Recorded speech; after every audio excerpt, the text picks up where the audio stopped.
Bapak Anco, SSOS IMPD, selaku dosen mata kuliah Ilmu Sosial dan Budaya Dasar.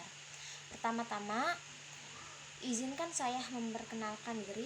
Nama saya Cindy Aulia dengan NPM 2021 1450 1330. Di sini saya akan membawakan materi tentang manusia, nilai, moral, dan hukum.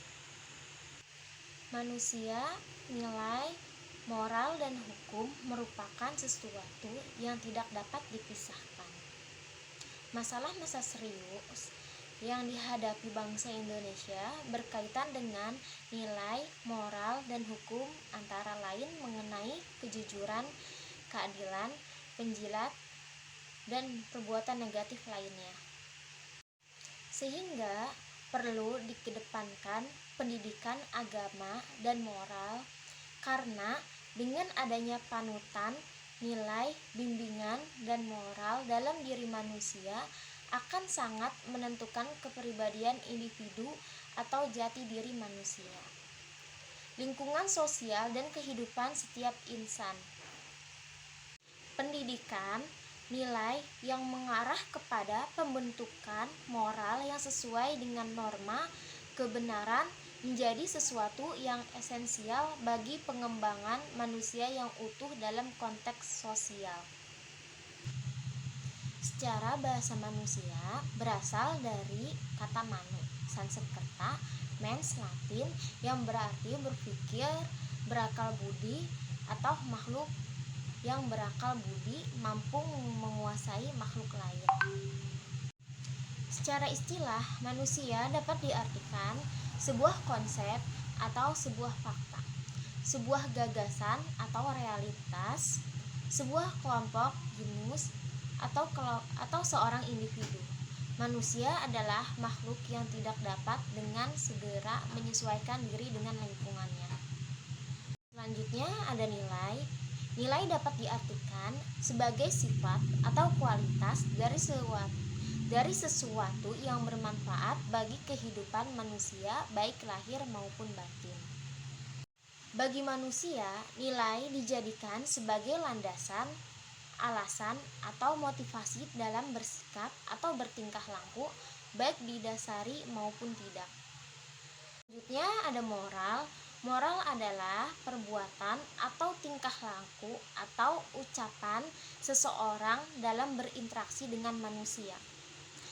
Apabila yang dilakukan seseorang itu sesuai dengan nilai rasa yang berlaku di masyarakat tersebut dan dapat diterima serta menyenangkan lingkungan masyarakatnya, maka orang itu dinilai mempunyai moral yang baik. Begitu juga sebaliknya.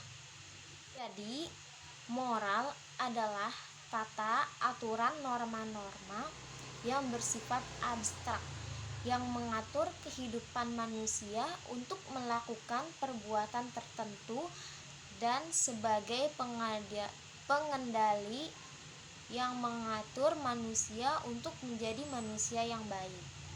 Selanjutnya ada hukum.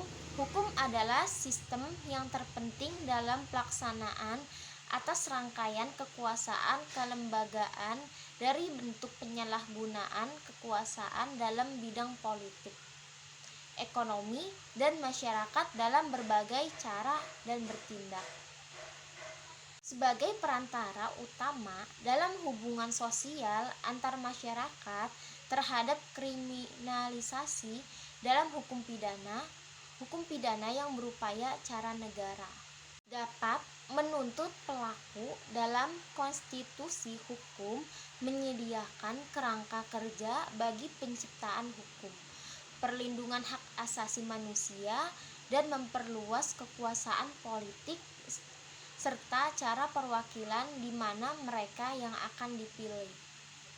Selanjutnya, hakikat fungsi perwujudan nilai, moral, dan hukum.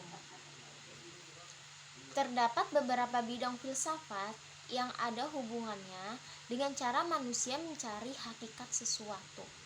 Satu di antaranya adalah aksiologi, filsafat nilai, yang mempunyai kedua kajian utama, yakni estetika dan etika. Keduanya berbeda karena estetika berhubungan keindahan, sedangkan etika berhubungan dengan baik dan salah, maupun karena manusia selalu berhubungan dengan masalah keindahan, baik dan buruk, bahkan dengan persoalan-persoalan layak atau tidak sesuatu. Maka pembahasan etika dan estetika jauh melangkah ke depan, meningkatkan kemampuannya untuk mengkaji persoalan nilai dan moral tersebut sebagaimana semestinya. Selanjutnya, makna nilai bagi manusia. Nilai itu penting bagi manusia. Apakah nilai itu dipandang dapat mendorong manusia karena dianggap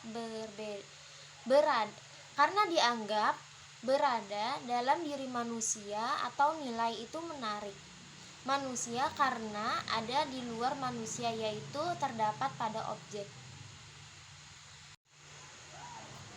Selanjutnya, hukum dan manusia. Hukum dalam masyarakat merupakan tuntutan, mengingat bahwa kita tidak mungkin menggambarkan hidupnya manusia tanpa atau di luar masyarakat. Maka manusia, masyarakat, dan hukum merupakan pengertian yang tidak bisa dipisahkan. Untuk mencapai ketertiban dalam masyarakat, diperlukan adanya kepastian dalam pergaulan antar manusia dalam masyarakat. Kepastian ini bukan saja agar kehidupan masyarakat menjadi teratur, akan tetapi akan mempertegas lembaga-lembaga hukum mana yang melaksanakannya. Cukup sekian materi yang saya sampaikan, kurang lebihnya mohon maaf. Wassalamualaikum warahmatullahi wabarakatuh.